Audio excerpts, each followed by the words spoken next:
ಇದೀಗ ನಮ್ಮ ರಂಗಾಯಣ ರಘು ಸರ್ ಅವರ ಮಾತುಗಳನ್ನು ಕೇಳುವಂತಹ ಸಮಯ. ಸರ್. ಎಲ್ಲ ನಮ್ಮ ಸಿನಿಮಾ ಭಾಗಸ್ಥರು, ನಮ್ಮ ಕುಟುಂಬಸ್ಥರಿಗೆ ಎಲ್ಲರಿಗೂ ನಮಸ್ಕಾರ ನಮಸ್ಕಾರ ನಮಸ್ಕಾರ. ಮಹಾಭಾರತದ ಈ ಪೋರ್ಷನ್ನು ಅಜ್ಞಾತವಾಸ ಅನ್ನೋದೇ ವೇಷ ಮರೆಸ್ಕೊಂಡು ಬದುಕಬೇಕು ಅನ್ನೋದೇ. ಇವಾಗ ಲೋಕಲ್ಗೆ ಬಂದು ತಲೆ ಮರೆಸ್ಕೊಳ್ಳೋದು ಅಂತೀವಿ ನಾವು. ಇಲ್ಲಿ ತುಂಬ ಸಾಕಷ್ಟು ಮೆಚ್ಚುವಂಥ ಅಂಶಗಳು ಕಾಣ್ತಾವೆ. ಒಂದೇನಂದರೆ ಒಬ್ಬ ಡೈರೆಕ್ಟ್ರು ಇನ್ನೊಬ್ಬ ಡೈರೆಕ್ಟ್ರನ್ನ ಕತೆ ಕೇಳಿಬಿಟ್ಟು ಇದನ್ನು ನೀವು ಮಾಡಿ ಅಂತ ಒಬ್ರಿಗೊಬ್ರು ಸಪೋರ್ಟ್ ಮಾಡ್ಕೊಂಡಿದ್ದು, ಇದು ಇಂಡಸ್ಟ್ರಿ ಬೆಳೆಯೋದಕ್ಕೆ ತುಂಬ ತುಂಬ ಆರಾಮಾಗಿ ಹೇಮಂತ್ ಹೇಳ್ಬೋದು, ನಾನೇ ಮಾಡ್ಬಿಡ್ತೀನಿ ಬಿಟ್ಬಿಡಿ ಅಂತ. ಯಾಕೆಂದರೆ ಅವರು ಈಗಾಗಲೇ ಸಾಕಷ್ಟು ಒಳ್ಳೆ ಸಿನಿಮಾಗಳು ಮಾಡಿರೋರು, ಒಳ್ಳೆ ಕನ್ನಡ ಪ್ರೇಕ್ಷಕರಿಗೆ ಒಳ್ಳೆ ನೆನಪುಗಳನ್ನು ಕೊಟ್ಟಿರೋರು. ಹಾಗಾಗಿ ಯಾಕಂದರೆ ಇದು ಬರೀ ಡೈರೆಕ್ಟ್ರು ಅಂತಲ್ಲ, ಅದು ಕ್ಯಾಮ್ರಾಮ್ಯಾನ್ಗಳಿಗೆ ತುಂಬ ಚೆನ್ನಾಗಿದೆ. ಅವರವ್ರ ಕೆಲಸಗಳು ಟಪ ಟಪ ಅಂತ ಹೆಂಗೋ ಮುಗಿಸ್ಕೊಂಡ್ಬಿಡ್ತಾರೆ. ಅದು ಮ್ಯೂಸಿಕ್ ಆಗ್ಬೋದು, ಕತೆಗಾರ ಆಗ್ಬೋದು, ಕಲಾವಿದ ಆಗ್ಬೋದು, ನಿರ್ಮಾಪಕ ಆಗ್ಬೋದು, ಇವರೆಲ್ಲರೂ ಈ ಎಕ್ಸ್ಚೇಂಜು ಮೊದಲಿತ್ತು. ಇದೆಲ್ಲೊಂದು ಗ್ಯಾಪ್ ಆಗಿದೆ. ಇದು ಮತ್ತೆ ಇವರು ಶುರು ಮಾಡಿದ್ದಾರೆ. ಇದು ಒಳ್ಳೆಯದಾಗಲಿ, ಅದು ಹುಟ್ಟಲಿ ಅನ್ನೋದೇ ನಮ್ಮೆಲ್ಲ ನಮ್ಮ ಕಲಾವಿದರದು. ಹಾಗಿದ್ದಾಗ ನಾವೆಲ್ಲರೂ ನೆಮ್ಮದಿಯಾಗಿರ್ಬೋದು ನಿಜವಾಗಲೂ. ಹೌದಲ್ಲಪ್ಪ, ಈ ಥರದ ಕಥೆಗಳು ಹುಟ್ತಾವಲ್ಲ ಅಂದ್ಬಿಟ್ರೆ ಇದೊಂದು ಅಂಶ. ಆಮೇಲೆ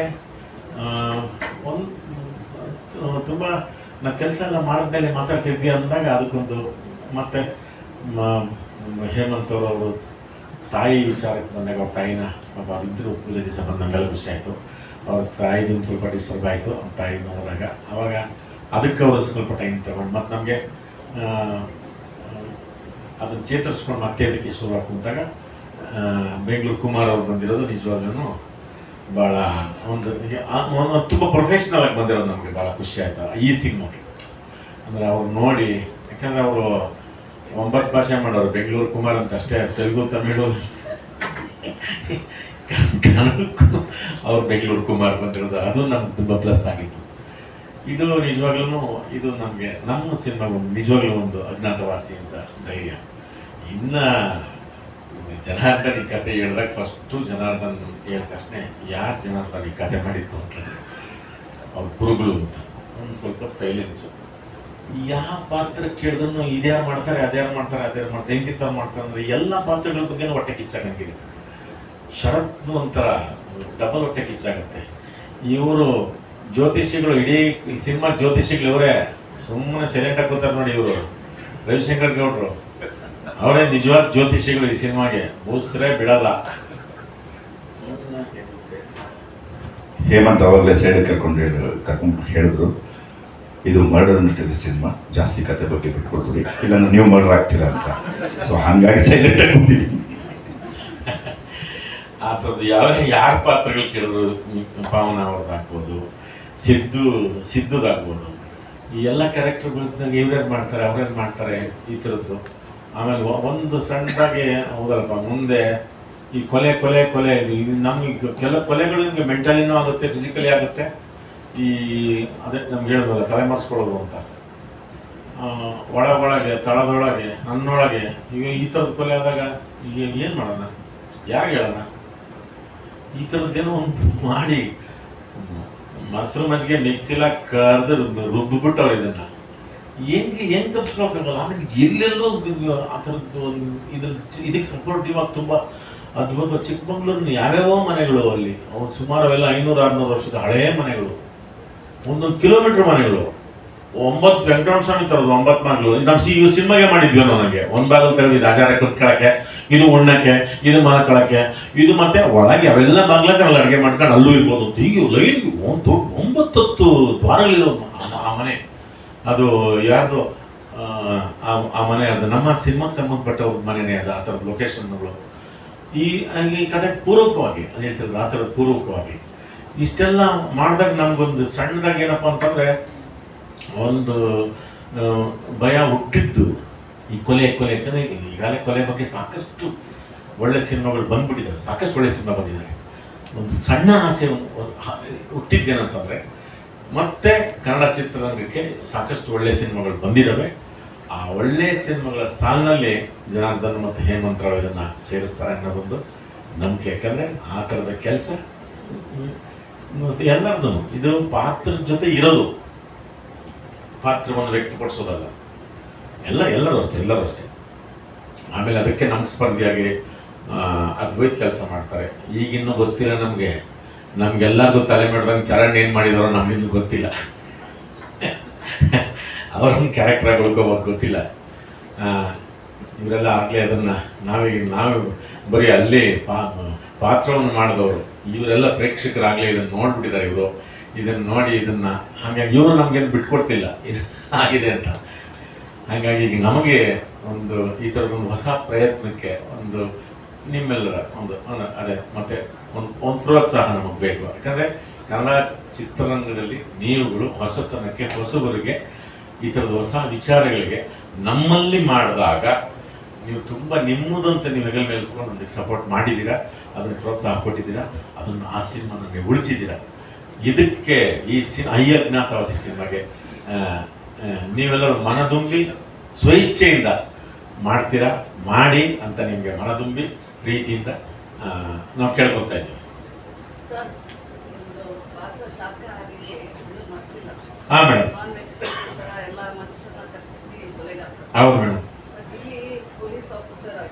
ಹಾಂ,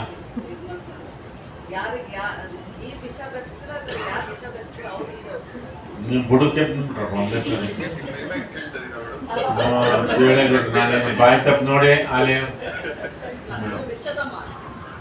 ವಿಷ ಇದು ಎಲ್ಲಿ ಬೇಕಾದ್ರೆ ಹುಟ್ಟು ಬರ್ಬೋದು. ವಿಷ ಯಾರು ಪಕ್ಕದಲ್ಲಿ ಎಲ್ಲಿ ಕೂತಿದ್ದ ಗೊತ್ತಿಲ್ಲ, ಅದು ಹುಟ್ಟುತ್ತೆ. ಅದೇ ಹೆಂಗ್ ಹುಟ್ಟು ವಿಷ ಅನ್ನೋದೇ ಅದರದೇ ಆಶ್ಚರ್ಯ. ಅದು ನಾವು ಕಟ್ತೀವಿ ಕೊಂದ್ವಾ, ಅದೇ ದೈಹಿಕವಾಗಿ ಕೊಂದ್ವಾ, ಮಾನಸಿಕವಾಗಿ ಕೊಲ್ತೀವ, ಸುಮ್ಮನೆ ಅದು ಗಾಳಿಗೆ ಬಂದ್ಬಿಟ್ಟು ಉಸಿರು ಕುಡಿದ್ಬಿಟ್ಟು ಸತ್ತು.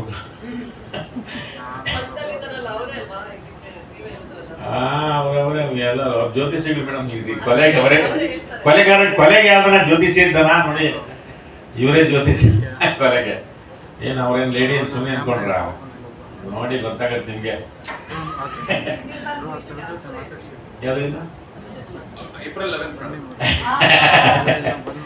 ಹಾಗಾಗಿ ನಮ್ ತುಂಬಾ ಇದರಿಂದ ನಾವು ಅನ್ಕೋತಿದ್ವಿ, ನೀವೆಲ್ಲರೂ ಇದನ್ನ ಮೆಚ್ತೀರಾ.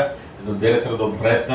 ಯಾಕಂದ್ರೆ ಅದ್ರ ನಾವು ಸಾಕಷ್ಟು ಎಲ್ಲ ಸಿನಿಮಾಗಳಿಗೆ ಬರ್ತೀವಿ, ಒಂದು ರೀತಿ ನಾವು ನೋಡ್ಬಿಟ್ಟು ಹೌದು ನಮ್ಮ ಸ್ವಲ್ಪ ಮಾಡಿ ಅಂತ ಅದಕ್ಕೆ ನಾವು ಪೇಯ್ಡ್ ದುಡ್ಡಿಸ್ಕೊಂಡಿರ್ತೀವಿ, ಹೇಳೋರಿಗೆ ಹೇಳ್ತೀವಿ. ಇದು ಬೇರೆ ಥರದ್ದೊಂದು, ಯಾಕಂದರೆ ಎಲ್ಲರೂ ಪ್ರಯತ್ನ ಮಾಡಿರೋದ್ರಿಂದ ನಮಗೂ ಎಲ್ಲನೂ ಒಂದು ಕಡಿತಾ ಇರ್ತದೆ ಹೊಸತನಕ್ಕೆ, ಹೊಸ ವಿಚಾರಗಳು. ನಮ್ಮ ಇದರಲ್ಲೂ ನಾವು ಬೆಣ್ಣೆ ಥರ ಕೆಳಬಿಟ್ಟು ಶುದ್ಧವಾಗಿ ಏನೋ ತೆಗಿಯೋಕ್ಕೆ ಟ್ರೈ ಮಾಡಿರೋಣ ಅಂತ ಆ ಥರದೊಂದು ಪ್ರಯತ್ನ ಮಾಡಿದ್ದೀವಿ. ಇದನ್ನು ಅದರದ ಒಮ್ಮತದಿಂದ ನಾವೆಲ್ಲರೂ, ಹೌದಲ್ವಾ? ಹೌದು, ನಿಮ್ಮ ಸಪೋರ್ಟ್ ನಮಗೆ ಬೇಕು ಬೇಕು ಬೇಕು ಬೇಕು. Thank you sir. Janardhan sir ಆಗ ಮಾತಾಡ್ತಾ ಒಂದು ಮಾತು ಹೇಳಿದ್ರು, ಈ ಕಲಾವಿದರ ಸ್ಟೀರಿಯೋಟೈಪ್ಗಳನ್ನು ಮೀರೋ ಪ್ರಯತ್ನ ಸೊ ನಿಮ್ಮ ಪಾತ್ರದ ವಿಷಯಕ್ಕೆ ಬಂದರೆ ಅದು ಎಷ್ಟರ ಮಟ್ಟಿಗೆ ವರ್ಕೌಟ್ ಆಗಿದೆ? ನನ್ನ ಇದು ಬಂದಾಗ ನಾನು ನಿಮ್ಗೆ ಅವಾಗ ಹೇಳಿದೆ, ಪಾತ್ರದ ಜೊತೆ ಇರೋದು ಬೇರೆ, ಪಾತ್ರವನ್ನು ವ್ಯಕ್ತಪಡಿಸೋದು ಬೇರೆ ಅಂತ. ಹಾಗಾಗಿ ನಾನು ಈ ಪಾತ್ರದ ಜೊತೆ ಇದ್ದೀನಿ.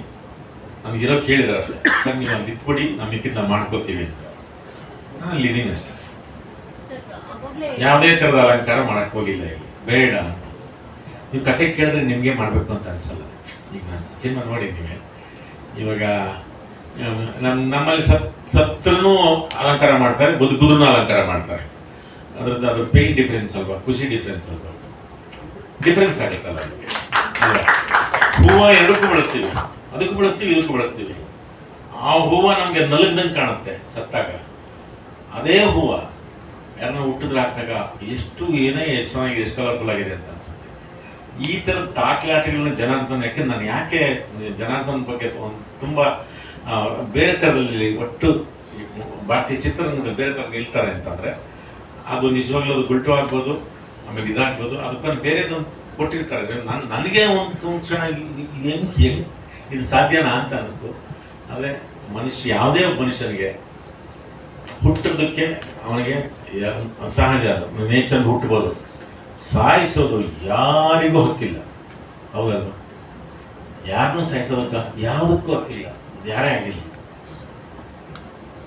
ಸಾಯಿಸಬಾರ್ದಲ್ವ? ಸಾಯಿಸೋದು ಸ್ವತಂತ್ರ ಯಾರು ಕೊಡ್ತಾರೆ? ಅದನ್ನೇ ಕ್ವಶನ್ ಮಾರ್ಕ್ ಇದು ಮಾಡೋದು. ನೀವು ಒಂದು ಲೈನ್ ಹೇಳಿದ್ರೆ ಆ್ಯಕ್ಚುಲಿ ಕಥೆ ವಿಚಾರಕ್ಕೆ. ಸೊ ಈ ಅಜ್ಞಾತವಾಸ ಪೊಲೀಸ್ ಡಿಪಾರ್ಟ್ಮೆಂಟ್ ಅಥವಾ ಕೊಲೆ ಮಾಡೋದು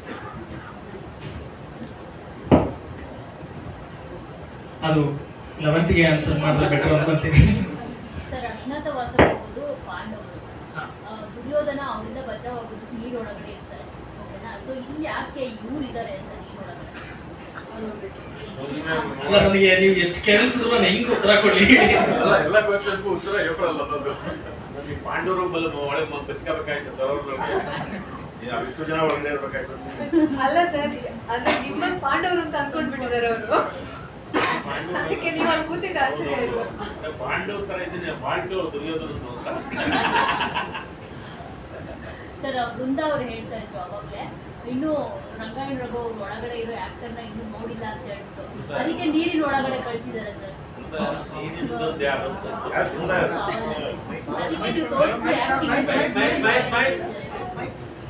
ಇಲ್ಲ, ಆ ಥರದ್ದಲ್ಲ, ನಿಜವಲ್ಲ. ಆ ಥರದಲ್ಲಿ ನನಗೆ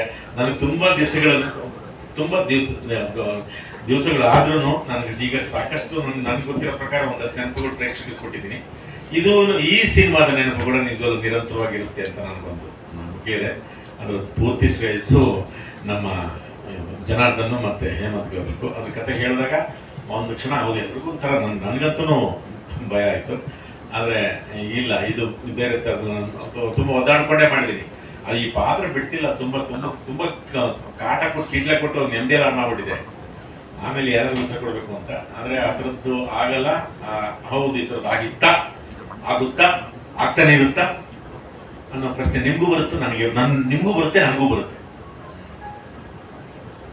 ಸರ್, ಎಷ್ಟು ಅವಧಿನಲ್ಲಿ ನಡೀತೆ ಸರ್ ಈ ಕಥೆ ಅಂತ ಹೇಳ್ಬಿಟ್ಟು? ಯಾಕಂದ್ರೆ 2 ಶೇಡ್ಗಳು ಕಾಣಿಸ್ಕೊತಾರೆ. ಆ ಕೊಲೆ ಮರ್ಡರ್ ಮಿಸ್ಟ್ರಿ ಎಷ್ಟು ವರ್ಷಗಳು ತಗೊಳುತ್ತೆ ಅದು ಇನ್ವೆಸ್ಟಿಗೇಷನ್? ಇಲ್ಲ, ಅದ್ರಲ್ಲಿ ಇಲ್ಲ, ಅಂದ್ರೆ 2 ಡೇ ಸ್ಟೋರಿ, 2 ದಿವಸದಲ್ಲಿ ನಡೆಯುತ್ತ ಕಥೆ. ಅದೇ ಆನ್ಸರ್. ರಘು ಸರ್, ಅಣ್ಣ ಉಲ್ಟು ಜನ ಜೊತೆ ಕೆಲಸ ಮಾಡಿದ್ರೆ ಉಲ್ಟುಗೂ ಸಿನಿಮಾಗೂ ಏನೋ ವ್ಯತ್ಯಾಸ ಇದೆ? ನನ್ಗೆ ಅದೇ ಜನ ಬಗ್ಗೆ ಜನರ ಬಗ್ಗೆ ನನಗೆ ಅದಕ್ಕೆ ಟೆಕ್ಸ್ಟ್ ಬುಕ್ ಥರ ಹೋಗ್ಬಿಡ್ತಾರೆ. ಕನ್ನಡ ಸಬ್ಜೆಕ್ಟು, ಇದು ಇಂಗ್ಲೀಷು, ನೆಕ್ಸ್ಟ್ ಮ್ಯಾಥಮೆಟಿಕ್ಸ್ ಮಾಡ್ತೀನಿ, ನೆಕ್ಸ್ಟ್ ಸೋಷಿಯಾಲಜಿ ಮಾಡ್ತೀನಿ, ನೆಕ್ಸ್ಟ್ ಅರ್ಥಮೆಟಿಕ್ಸ್ ಮಾಡ್ತೀನಿ, ಈ ಥರ ಹೋಗ್ತಾರೆ. ಅದು ಅದೇ ಸರ್, ಆಧಾರ್ ಕಾರ್ಡಿಂದ ಆಗ್ಬಿಟ್ಟು ದೇಶ ಏನಾಗುತ್ತೆ ಅಂತ ಹೇಳಿ ನೋಡಿ ಸರ್, ನೀವು ನೋಡಿ ಅಂತ ನಮ್ಗೇನು ಬಿಟ್ಕೊಡ್ಲಿಲ್ಲ. ಇಲ್ಲ, ಆಗುತ್ತೆ ಸರ್, ಆಗುತ್ತೆ, ಏನು ಬೇಕಾಗುತ್ತೆ. ಬೇಕಾದ್ರೆ ನೀವು 10 ವರ್ಷಕ್ಕೆ ನೋಡಿ, ನನ್ನ ಹಣೆ ಬರ ಯಾರ ಹತ್ರನೇ ಇರುತ್ತೆ ಅಂತ. ಮನುಷ್ಯ ಒಳ್ಳೆಯವ್ರು ಕಣಯ್ಯ, 140 ಕೋಟಿ ಜನಸಂಖ್ಯೆ ಮಾಡಿದ್ರೆ ಒಳ್ಳೆಯವ್ರು ಕಣಪ್ಪ, ಎಲ್ಲರೂ ಸಾಯಿಸ್ಬಿಡ್ಬೇಕಾಯ್ತಲ್ಲ, ಒಳ್ಳೆಯವ್ರು ಕಣಯ್ಯ ಮನುಷ್ಯ ಅಂತಾರೆ. ನೀವು ಯಾವುದು ನಂಬೋದು, ಯಾವ್ದು ಕೆಟ್ಟದ್ದು, ಯಾವ್ದು ಒಳ್ಳೆ, ಏನು ಕೊನೆಗೆ ಒಂದು ದಾಖಲೆ ಏನಪ್ಪ ಅಂತಂದ್ರೆ ಮನುಷ್ಯನೇ ಎಲ್ಲದಕ್ಕೂ ಮೂಲ ಕಾರಣ. ಪ್ರಾಣಿ ಎಲ್ಲ, ಪಕ್ಷಿ ಎಲ್ಲ, ಪರಿಸರ ಮಾಡಕ್ಕೆ ನಾವೇ, ಪಂಚಭೂತ ಹಾಳು ಮಾಡಕ್ಕೆ, ಗಾಳಿ ನೀರು ಭೂಮಿ ಬೆಂಕಿ ಹಾಳು ಮಾಡೋದಕ್ಕೂ ನಾವೇ ಕಾರಣ. ಬಟ್ ಒಂದೇ ಹಾಳು ಮಾಡೋದಕ್ಕೆಲ್ಲ ಮೂಲ ಕಾರಣ ಮನುಷ್ಯ. How serious are you with this movie? ಅಲ್ಲ, basically The serious side of it. Basically ನಾನು ಸೀರಿಯಸ್ ಪರ್ಸನ್ನೇ. ಮುಂಚೆನೆ ಸೀರಿಯಲಲ್ಲಿ ನಂದು 25ನೇ ಸೀರಿಯಲ್. 24 ಸೀರಿಯಲಲ್ಲಿ ನಾನು ಮಾಡಿರೋದು ಅರ್ಧ ವಿಲನ್ ರೋಲು, ಇನ್ನರ್ಧ ಒಂದು ಫ್ಯಾಮಿಲಿ ಸಾಫ್ಟ್ ಮ್ಯಾನು, ಹಂಗೆ ಕುಟುಂಬದೊಬ್ಬ, ಆ ಥರ ಪಾತ್ರಗಳು. ಸೀರಿಯಲಲ್ಲಿ ಬೈ ಮಿಸ್ಟೇಕ್ ನನಗೆ ಬಂದಿತ್ತು. ಅದು ಅವರು ಎಪ್ಪತ್ತದು ಅಂತ ಒಂದು ಮಾಡ್ತಿದ್ರು, ಅದರಲ್ಲಿ ಹೋಗಿ ಒಂದು ಪಾತ್ರ ಮಾಡಿ ಬಂದಿದ್ದೆ. ಅಲ್ಲಿ ಅವರು ಇವನಿಗೆ ಕಾಮಿಡಿ ಮಾಡೋ ಕೆಪಾಸಿಟಿ ಇದೆ ಅಂತ ನೋಡಿ ಆಯ್ಕೆ ಮಾಡಿ ಮಾಡಿಸಿದ್ರು, ಬಲವಂತದಿಂದ ಮಾಡಿಸಿದ್ರು ಸೀರಿಯಲಲ್ಲಿ. ನನಗೆ ಯಾಕೆಂದರೆ ಅಷ್ಟು ಒಳ್ಳೆ ಕಾಮಿಡಿನಲ್ಲ ಅಲ್ಲಿವರೆಗೂ. ಆಮೇಲೆ ನನಗೆ ಗೊತ್ತಾಗಿದ್ದು ಮಾಡಬಲ್ಲೆ ಅಂತ ಅವರು ತೋರಿಸಿದ್ಮೇಲೆ ಹೇಳಿದ್ದು, ಗೊತ್ತಾಗಿದ್ದು ನನಗೆ.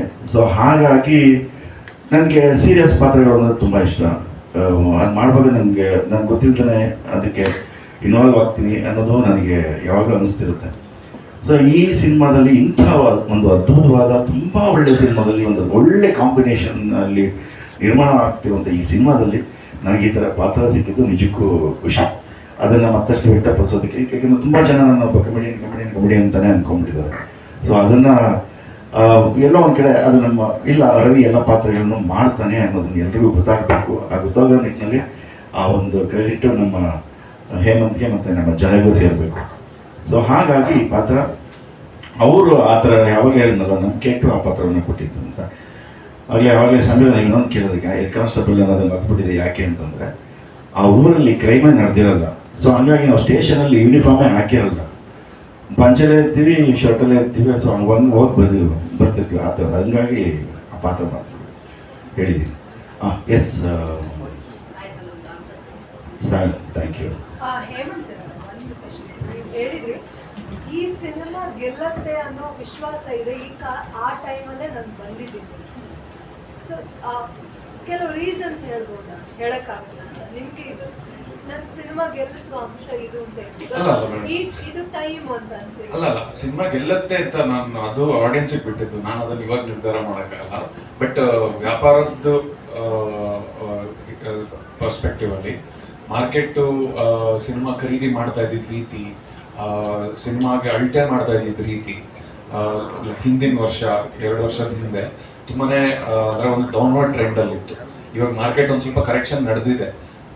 ಸರ್ಟನ್ ಕೈಂಡ್ ಆಫ್ ಸಿನಿಮಾ ಮಾತ್ರ ತಗೊಂತಾ ಇದ್ದಾರೆ ಅಥವಾ ಅದನ್ನ ನೋಡೋಕೆ ರೆಡಿ ಇದ್ದಾರೆ. ತುಂಬಾ ಯಾಕೆಂದ್ರೆ OTT ಪ್ಲಾಟ್ಫಾರ್ಮ್ಸ್ ಇನಿಷಿಯಲಿ ಬಂದಾಗ ಅವರು ತುಂಬಾ ದುಡ್ಡು ಕಳ್ಕೊಂಡ್ರು. ಇವಾಗ ಅವ್ರಿಗೂ ಕಳ್ಕೊಳ್ಳೋಷ್ಟು ದುಡ್ಡು ಇರಲ್ಲ. So they are also answerable. Subscribers ತಂದು ಕೊಡಬೇಕು, ಅದು ಮತ್ತೊಂದು ಮಾಡಬೇಕು ಅಂತ. ಸೊ ಆ ಪರ್ಸ್ಪೆಕ್ಟಿವ್ ಅಲ್ಲಿ, ಆ ನಿಟ್ಟಲ್ಲಿ ವ್ಯಾಪಾರ ಪರ್ಸ್ಪೆಕ್ಟಿವ್ ಅಲ್ಲಿ ಇಟ್ ಈಸ್ ಬೆಟರ್ ಕ್ಲೈಮೇಟ್. ಇವಾಗ ಹೋಗ್ತಾ ಹೋಗ್ತಾ ಇನ್ನೂ ಬೆಟರ್ ಆಗುತ್ತೆ ಅಂತ ನನ್ನ ನಂಬಿಕೆ. ಬಟ್ ಒಂದ್ ಏನ್ ಹೇಳಕ್ ಇಷ್ಟಪಡ್ತೀನಿ ಅಂದ್ರೆ, ತುಂಬಾ ಆಡಿಯನ್ಸ್ ತುಂಬಾ ದೇ ಬಿಕಮ್ ವೆರಿ ಚೂಸಿ. ಎಲ್ಲ ಸಿನಿಮಾನು ಹೋಗಿ ನೋಡ್ಬೇಕು ಅಂತ ನಾವು ಎಕ್ಸ್ಪೆಕ್ಟ್ ಮಾಡೋಕ್ಕಾಗಲ್ಲ. ನಾವು ಒಳ್ಳೆ ಪ್ರಾಡಕ್ಟ್ ಕೊಟ್ರೆ ಅವ್ರ ಟೈಮಿಗೆ ನಾವು ಗೌರವ ಕೊಡ್ತಾ ಇದೀವಿ, ಅವ್ರ ಟೈಮಿಗೆ ನಾವು ಶಿಸ್ತಲ್ಲಿ ನಮ್ಮ ಕೆಲಸದಲ್ಲಿ ತೋರಿಸ್ತಾ ಇದೀವಿ ಅಂತ ಅವ್ರಿಗೆ ನಂಬಿಕೆ ಹುಟ್ಟಿದ್ರೆ ಮಾತ್ರ ಥಿಯೇಟರ್ಗೆ ಬರ್ತಾರೆ ಅನ್ನೋದು ನಾನು ಕಂಡಿರೋಂಥ ವಿಷಯ, ನನ್ನ ಕೆರಿಯರಲ್ಲಿ ಕಂಡಿರೋಂಥ ವಿಷಯ. ಅದು ತುಂಬಾ ಹೆಮ್ಮೆಯಿಂದ ನಮ್ಮ ಸಿನಿಮಾಲ್ ಇದೆ. ಅದು ಆಗುತ್ತಾ ಇಲ್ವಾ ಅಂತ ಏಪ್ರಿಲ್ 11ಕ್ಕೆ ಗೊತ್ತಾಗೋದು. ಸೊ ನಾನು ಭರವಸೆ ಇಟ್ಟಿದ್ದೀನಿ ಅದು ಆಗುತ್ತೆ ಅಂತ. ನಾನು just hoping it works out. ನನ್ನ ನಂಬಿಕೆ ಅಂದರೆ ನಾನು ಫಸ್ಟ್ ಕತೆ ಮಾಡಬೇಕು ಅಂತ ಓಡಾಡಿದಾಗ ಗಾಂಧಿನಗರಲ್ಲಿ ತುಂಬ ಆಫೀಸ್ಗಳಿಗೆ ವಿಸಿಟ್ ಮಾಡಿ ಏನೋ ಪ್ರೊಡ್ಯೂಸ್ ಮಾಡ್ತೀರಾ ಅಂತ ತುಂಬ ಓಡಾಡಿದ್ದೆ. ಗೋಧಿ ಬಣ್ಣ ಆದಮೇಲೆ ನಾನು ರಕ್ಷಿತ್ ಎಲ್ಲ ಮಾತಾಡ್ಕೊತಾ ಇದ್ದಿದ್ದು, ಈ ಥರ ಕತೆಗಳಿಗೆ ಯಾಕೆ ಇಷ್ಟು ಒದ್ದಾಡಬೇಕು, ಕತೆ ಮಾಡೋದಕ್ಕೆ, ಪ್ರೊಡ್ಯೂಸ್ ಮಾಡೋದಕ್ಕೆ, ಒಳ್ಳೆ ಸಿನಿಮಾ ಮಾಡೋಕೆ ಹೊರಟಿದ್ವಿ, ಯಾಕೆ ಇಷ್ಟು ಕಷ್ಟ ಇರಬೇಕು ಅಂತ ನಾವು ಮಾತಾಡ್ಕೊತಾ ಇದ್ವಿ. ಆ್ಯಂಡ್ ಅವನು ಹೇಳ್ತಾ ಇದ್ದಿದ್ದು, ನಾನು ಚೆನ್ನಾಗಿ ನನ್ನ ಒಂದು ಪೊಸಿಷನಿಗೆ ಬಂದರೆ ಒಳ್ಳೆ ಕತೆಗಳಿಗೆ ನಾನು ಇನ್ವೆಸ್ಟ್ ಮಾಡ್ತೀನಿ, ನಾನು ಪ್ರೊಡ್ಯೂಸರ್ ಆಗ್ತೀನಿ ಅಂತ. ನಾನು ರಕ್ಷಿತ್ ಮಾತಾಡ್ಕೊಂಡಿದ್ದು ಬೇಸಿಕ್ಲಿ ಅದೇ. ಆ್ಯಂಡ್ ಇವತ್ತು ಮಾಡ್ತಾ ಇರೋದು, ಅವತ್ತು ನಾವಿಬ್ಬರು ಏನು ಮಾತಾಡ್ಕೊಂಡಿದ್ವು, ಒಳ್ಳೆ ಕತೆಗಳಿಗೆ ನಾವು ಇಷ್ಟಪಡೋಂಥದ್ದು as writers, as film makers, ನಾವು ಎಕ್ಸೈಟ್ ಆಗೋಂಥ ಫಿಲಮ್ಗಳಿಗೆ ನಾವು ಯಾಕೆ ಅದನ್ನ ಯಾಕೆ ಜೀವಕ್ಕೆ ಯಾಕೆ ತರಬಾರ್ದು ಅನ್ನೋದು ಒಂದು ಪರ್ಸ್ಪೆಕ್ಟಿವಿಂದ ಪ್ರೊಡಕ್ಷನ್ ಶುರು ಮಾಡಿದ್ದು. ಆ್ಯಂಡ್ ನನಗೆ ಭಾಳ ಹೆಮ್ಮೆ ಇದೆ ದಟ್ ಜನಾರ್ದನ್ ಮೊದಲನೇ ಸಿನಿಮಾನ ಡೈರೆಕ್ಷನ್ ಮಾಡ್ತಾರೆ. ಜನಾರ್ದನ್ ಅಂದರೆ ಸಿಕ್ಕಾಪಟ್ಟೆ ಗೌರವ ಇದೆ. ತುಂಬ ಅದ್ಭುತವಾದ ಟೆಕ್ನಿಷಿಯನು, ತುಂಬ ಒಳ್ಳೆ ಫಿಲ್ಮ್ ಮೇಕರು. ಆ್ಯಂಡ್ ನಮ್ಮ ಇಂಡಸ್ಟ್ರಿಲಿ one of the most bright film makers ಅಂತ ಹೇಳ್ಬೋದು, as a writer, as a director. And ನಮ್ಮ ಸ್ಟಾರ್ ಕಾಸ್ಟ್ ಬಗ್ಗೆ ಮಾತಾಡಬೇಕು ಅಂದರೆ, ನಾನು ರಘು ಸರ್ಗೆ ಹೇಳ್ತಾ ಇದ್ದೆ ರೀಸೆಂಟಾಗಿ, ನಾನು ಅವ್ರನ್ನ ಸೈನೈಡಲ್ಲಿ ಥಿಯೇಟ್ರಲ್ಲಿ ನೋಡಿದ್ದು. ಅವ್ರ ಪರ್ಫಾರ್ಮೆನ್ಸ್ ನಂಗೆ ಇವತ್ತೂ ಅವರು ಆ ಒಂದು ಸಿಕ್ಕಾಕೊಂಡಿದ್ದು ಎಕ್ಸ್ಪೀರಿಯನ್ಸ್ನ ಎಷ್ಟು ಅದ್ಭುತವಾಗಿ ನಟನೆ ಮಾಡಿದ್ರು ಅಂದರೆ, ನಾವು ತುಂಬ ಸತಿ ಏನು ಮಾಡ್ತೀವಿ ಅಂದರೆ ತಪ್ಪಂತಲ್ಲ, ಸಿನಿಮಾ ನಾಯಕ ತುಂಬ ಅಟೆನ್ಷನ್ ಕೊಡ್ತೀವಿ, ಪೋಸ್ಟರ್ ಮೇಲೆ ಮುಖ ಯಾರು ಇರ್ತಾರೆ ಅಂತ. ಬಟ್ ಆ ನಾಯಕನ ಹಿಂದೆ ಎಷ್ಟು ಜನ ಅದ್ಭುತವಾದ ನಟರಿರ್ತಾರೆ. ಆ ನಾಯಕನಿಗೆ ಒಂದು ಸೀನಲ್ಲಿ ಫೀಡ್ ಆಫ್ ಮಾಡೋದಕ್ಕೆ ಇಂಥ ಅದ್ಭುತವಾದ ನಟರುಗಳು ಇದ್ದಾಗೇನೆ ಒಂದು ನಾಯಕ ಹುಟ್ಟಕ್ಕೆ ಸಾಧ್ಯ. ಅದು ಎಷ್ಟು ಸಿನಿಮಾಗಳಲ್ಲಿ ರಘು ಸರ್ ಮಾಡಿದ್ದಾರೆ ಅಂದರೆ, ಆ್ಯಂಡ್ ನನಗೆ ಅಂಥ ಒಂದು ಅದ್ಭುತ ಆ್ಯಕ್ಟರು ನಾವು ಸೆಲೆಬ್ರೇಟ್ ಮಾಡಬೇಕು ಅಂಥವ್ರು ಈ ಸಿನಿಮಾ ಮಾಡ್ತಾ ಇರೋದು ನನಗೆ ಭಾಳ ಹೆಮ್ಮೆ ವಿಷಯ. ಆ್ಯಂಡ್ ರಘು ಸರ್ ಒಬ್ಬರೇ ಅಲ್ಲ, ರವಿಶಂಕರ್ ಸರ್ ಆಗಲಿ, ಪಾವನ್ ಅವರಾಗಲಿ, ಸಿದ್ದು ಮೂಲಿಮನಿ ಆಗಲಿ, ಶರತ್ ಸರ್ ಆಗಲಿ, ಎಲ್ಲ ಅದ್ಭುತವಾದ ಸ್ಟಾರ್ ಕಾಸ್ಟ್ ಕೆಲಸ ಮಾಡಿದ್ದಾರೆ. ಆ್ಯಂಡ್ ಫಿಲಮ್ ನೋಡಿದ್ದೀನಿ, ನನಗೆ ಭಾಳ ಹೆಮ್ಮೆ ಇದೆ. ಒಳ್ಳೆ ಕಂಟೆಂಟು, ಒಳ್ಳೆ ಸಿನಿಮಾ ಮಾಡಿದ್ವಿ ಅನ್ನೋದು ನನ್ನ ನಂಬಿಕೆ. ಇನ್ನು ಜನರನ್ನ ನಂಬಿ ಈ ಥರ ಸಿನಿಮಾ ಮಾಡಿರೋದು. ಐ ಹೋಪ್ಫುಲಿ ಅದನ್ನು ಥಿಯೇಟ್ರಿಗೆ ಬಂದು ಅದನ್ನು ಸಪೋರ್ಟ್ ಮಾಡಿ ಎಂಕರೇಜ್ ಮಾಡ್ತಾರೆ ಅಂತ ನನ್ನ ಹೋಪ್ ಅಷ್ಟೇ. Thank you. You're a brand today with your films, but as a producer, you found so difficult to get this movie. No, ma'am, it was not difficult. Releasing a film at the right time is very important. That is a producer's prerogative. ನಾನೇನು thank ಮಾಡೋಕ್ಕೆ ಇಷ್ಟಪಡ್ತೀನಿ ಅಂದರೆ ನನ್ನ ಕೋ partner ಪ್ರಚುರ ಆಗಿರಲಿ, ಜಯಲಕ್ಷ್ಮಿ ಅವರಾಗಲಿ, ಜನ pictures ಆಗಲಿ, ನಾನು ಅವ್ರ ಜೊತೆ ಇದ್ರ ಬಗ್ಗೆ ಮಾತಾಡಿದಾಗ ನಾವು ಸಿನಿಮಾ ಶುರು ಮಾಡಿದ್ದು 2 ವರ್ಷ ಆದ್ರೂ ನಾವು ಏನಕ್ಕೆ ಬರಲಿಲ್ಲ ಅಂದರೆ ಎನ್ವೈರ್ಮೆಂಟ್ ಸರಿ ಇರಲಿಲ್ಲ. ರಿಲೀಸ್ ಮಾಡೋದಕ್ಕೆ, ವ್ಯಾಪಾರಕ್ಕೆ, ಯಾವುದಕ್ಕೂ ಒಂದು ಎನ್ವೈರ್ಮೆಂಟ್ ಅಂತ ಇರಲಿಲ್ಲ. ಸ್ವಲ್ಪ ಡಿಸ್ಟೆಬಿಲೈಸ್ಡ್ ಆಗಿತ್ತು because of OTT platforms, post Covid corrections ನಡೀತಾ ಇತ್ತು ಮಾರ್ಕೆಟಲ್ಲಿ. ಸೊ ಸಿನಿಮಾನ ಅಷ್ಟು ಜನ ಅವ್ರದ್ದು ಬೆಸ್ಟ್ ಎಫರ್ಟ್ಸ್ ಹಾಕಿ ಒಂದು ಸಿನಿಮಾ ಮಾಡಿದ್ದಾರೆ ಅಂದರೆ ನನ್ನ ಜವಾಬ್ದಾರಿ ಅದನ್ನು ಜನಕ್ಕೆ ತಲುಪ್ಸೋಕ್ಕೆ, ಅದು ಕರೆಕ್ಟಾಗಿ ತಲುಪಿಸೋದು ನನ್ನ ಜವಾಬ್ದಾರಿ. ಅದಕ್ಕೆ ಏನು ಬೇಕು, ತಡ ಆದರೂ ಪರವಾಗಿಲ್ಲ, ಫಿನಾನ್ಷಿಯಲ್ ಪೇನ್ ನಂದು. That is a burden for me and my partners. ನಮಗೆ ಕ್ಲಾರಿಟಿ ಇತ್ತು, ನಾವು ಇಷ್ಟು ಶ್ರಮಪಟ್ಟು ಒಂದು ಒಳ್ಳೆ ಸಿನಿಮಾ ಮಾಡ್ತಾ ಇದ್ದೀವಿ ಅಂದರೆ ಅದನ್ನು ಕರೆಕ್ಟ್ ರೀತಿಯಲ್ಲಿ ಜನಕ್ಕೆ ತಲುಪಿಸ್ಬೇಕು ಅನ್ನೋದು ಆ ಉದ್ದೇಶದಿಂದ ನಾವು ಈ ಟೈಮ್ಗೆ ರಿಲೀಸ್ ಮಾಡೋಕ್ಕೆ ಪ್ಲ್ಯಾನ್ ಮಾಡ್ತಾ ಇರೋದು. ಇನ್ನೊಂದು ಭಾಳ ಹೆಮ್ಮೆ ವಿಷಯ ಏನು ಅಂದರೆ, ಕಂಟೆಂಟ್ ಓರಿಯೆಂಟೆಡ್ ಸಿನಿಮಾಗೆ ಮೊದಲಾಗೇನೆ ಒಬ್ರು ಡಿಸ್ಟ್ರಿಬ್ಯೂಟರ್ ಬಂದು, ಇಲ್ಲ ಸರ್ ಈ ಸಿನಿಮಾ ಮಾಡಬೇಕು, ಇದನ್ನು ಮಾಡ್ತೀನಿ ನಾನು ಅಂತ ಮುಂದೆ ಬಂದು ಬೆಂಗಳೂರು ಕುಮಾರ್ ಅವರು ನಮ್ಮ ಜೊತೆ ವರ್ಕ್ ಮಾಡ್ತಾ ಇದ್ದಾರೆ. ತುಂಬ ಒಳ್ಳೆ ರಿಲೀಸಿಗೆ ಪ್ಲ್ಯಾನ್ ಮಾಡ್ತಾ ಇದ್ದೀವಿ. ಸೊ ಅದು I think it's a very good positive direction that content ಸಿನಿಮಾಗೆ ಫಸ್ಟೇ ಬಂದು ವ್ಯಾಪಾರ ಮಾತಾಡೋದು it's a very good habit. ಅದು ಜಾಸ್ತಿ ಆದಷ್ಟು ಇಂಡಸ್ಟ್ರಿ ಹೆಲ್ತ್ ಇಂಪ್ರೂವ್ ಆಗುತ್ತೆ ಅಂತ ನನ್ನ ನಂಬಿಕೆ. ಆ್ಯಂಡ್ ವೆಯ್ಟ್ ಮಾಡಿರೋದು ನನಗೆ ಬಿಸ್ನೆಸ್ ಪರ್ಸ್ಪೆಕ್ಟಿವಲ್ಲಿ ಹಿಂಗೆ ವರ್ಕೌಟ್ ಆಗ್ತಾ ಇದೆ ಅನ್ನೋದು ನನಗೆ ಕಾಣಿಸ್ತಾ ಇದೆ. So it is work out for me to time the release at this point of time. Okay, ಇದೊಂದು ಕ್ವೆಶ್ಚನ್ ನಾನು ತುಂಬ ದಿವಸದಿಂದ ಕೇಳಬೇಕು ಅಂತಿದ್ದೆ. ಅಟ್ ಅ ಟಾಕ್ ಶೋ ನೀವೆಲ್ಲೋ ಹೇಳಿದ್ರಿ, Kannada writers are not valued in Kannada industry. You are also an industry person. Why did you say that at a platform? ಅಲ್ಲ, ಇರೋದು ವಾಸ್ತವ ಅದೇ ಮೇಡಮ್. ನಾನೊಬ್ಬ ರೈಟರು, ಜನನೂ ರೈಟರೇ. ನಾವು ವಾಸ್ತವದಲ್ಲಿ ಒಬ್ಬ ಕತೆಗಾರರಿಗೆ, ಒಬ್ಬ ಅದ್ಭುತ ನಟನಿಗೆ ನಾವೆಷ್ಟು ಬೆಲೆ ಕಟ್ತೀವಿ ಅನ್ನೋದು ಕಾಣಿಸುತ್ತೆ. ಯಾವ ಸಿನಿಮಾಗಳಲ್ಲಿ ಅಂದರೆ ರೈಟರ್ಸ್ಗೆ ಎಷ್ಟು ಸಂಭಾವನೆ ಸಿಗುತ್ತೆ, ಅವ್ರಿಗೆ ಎಷ್ಟು ಗೌರವ ಸಿಗುತ್ತೆ, ಪೋಸ್ಟಲ್ಲಿ ಅವ್ರ ಹೆಸರು ಇರುತ್ತಾ ಇಲ್ವೋ, ಇದೆಲ್ಲ ಡಿಟರ್ಮೈನ್ ಮಾಡುತ್ತೆ. ಕತೆಗೆ ಫೌಂಡೇಶನ್ ಕೊಡೋದು ಫೈನಲಿ ಒಬ್ಬ ರೈಟರ್. ಸೊ ಒಂದು ರೈಟರ್ಗೆ ತುಂಬ ಇಂಪಾರ್ಟೆಂಟ್. ನಂಗೆ ಅದು ತುಂಬ ಹೆಮ್ಮೆ ವಿಷಯ ಅಂದರೆ, ಈ ಕತೆ ಬೇರೆಯವ್ರು ಯಾರೋ ಬರ್ದಿರೋದು, ಒಬ್ಬರು ರೈಟರ್ ಕತೆನ ನಾವು ತಗೊಂಡು ಅದರಿಂದ ಸ್ಕ್ರೀನ್ ಪ್ಲೇ ಮಾಡಿ ಸಿನಿಮಾ ಕಟ್ಟಿರೋದು. ಆ ಹ್ಯಾಬಿಟ್ಟು ಜಾಸ್ತಿ ಆದಷ್ಟು ಇವಾಗ ಮಲಯಾಳಂ ಸಿನಿಮಾಲಿ ಅದನ್ನು ತೋರಿಸಿದ್ದಾರೆ. ರೈಟರ್ಸು ಕತೆಗಳು ಬರೀತಾರೆ, ಡೈರೆಕ್ಟರ್ಸ್ ಹೋಗಿ ಅದನ್ನು ಮಾಡ್ತಾರೆ. ಡೈರೆಕ್ಟರ್ ಈಸ್ ಆಲ್ಸೋ ರೈಟಿಂಗ್, ಅಂದರೆ ಇವರು ಕತೆನ ತೊಗೊಂಡು ತುಂಬ ಬರೆದಿದ್ದಾರೆ ಅದ್ರ ಮೇಲೆ. ಸೊ ಅದು ಆ ಕಲ್ಚರ್ ತುಂಬ ಇಂಪಾರ್ಟೆಂಟು ಅನ್ನೋದು ನನ್ನ ಅಭಿಪ್ರಾಯ. ಅಲ್ಲ, general standing in the industry madam. ಪ್ರತಿಯೊಬ್ಬ ಅಂದರೆ ಸಿನಿಮಾ ಮಾಡೋಕ್ಕೆ ಒಂದು ಊರು ಬೇಕು. ಒಬ್ರ ಕೈಲಿ ಮಾಡೋಕ್ಕೆ ಸಾಧ್ಯ ಇಲ್ಲ. ಒಬ್ರು ಹೀರೋ ಇದ್ದರೆ ಆಗಲ್ಲ, ಅಥವಾ ಒಬ್ರು ಆ್ಯಕ್ಟರ್ಸ್ ಇದ್ರೆ ಆಗಲ್ಲ, ಒಬ್ರು ಡೈರೆಕ್ಟ್ ಇದ್ರೆ ಮಾತ್ರ ಆಗಲ್ಲ. ಒಂದು ಇಡೀ ತಂಡ ಬೇಕು. ನನಗೆ ಆ ತಂಡನೇ ಆನೆ ಬಲ. ನಮ್ಮೆಲ್ಲರಿಗೂ ಆ ತಂಡನೇ ಆನೆ ಬಲ. ಸೊ ಅದು ಇಂಪಾರ್ಟೆಂಟು. ಅದ್ವೈತ್ ಅವ್ರ ಕೆಲಸ, ಚರಣ್ ಅವ್ರ ಕೆಲಸ, ಸೌಂಡ್ ಡಿಪಾರ್ಟ್ಮೆಂಟ್ ಅವ್ರ ಕೆಲಸ, ನಮ್ಮ ಎಡಿಟರ್ MC ಭರತ್ ಅವ್ರ ಕೆಲಸ, ಪ್ರತಿಯೊಬ್ಬರು ಸಿನಿಮಾ ಕಾಂಟ್ರಿಬ್ಯೂಟ್ ಮಾಡ್ತಾರೆ. ಅದರಿಂದ ಒಂದು ಅದ್ಭುತವಾದ ಸಿನಿಮಾ ಆಗೋಕ್ಕೆ ಸಾಧ್ಯ. ಅದೊಂದೇ ರೀತಿ, ಅದು ಬಿಟ್ಟು ಇನ್ಯಾವುದು ಬೇರೆ ರೀತಿ ಇಲ್ಲ. ನೆಕ್ಸ್ಟ್ ಸರ್ ಮಾತಾಡ್ತಾರೆ. Thank you so much Hemanth sir. Dakshayini talkies ಮೂಲಕ ಮತ್ತಷ್ಟು ಕನ್ನಡಕ್ಕೆ ಅತ್ಯದ್ಭುತ ಸಿನಿಮಾಗಳು ಬರಲಿ, ನಿಮ್ಮ ಮೂಲಕ ನಿರ್ಮಾಣ ಆಗಲಿ. Thank you so much once again sir.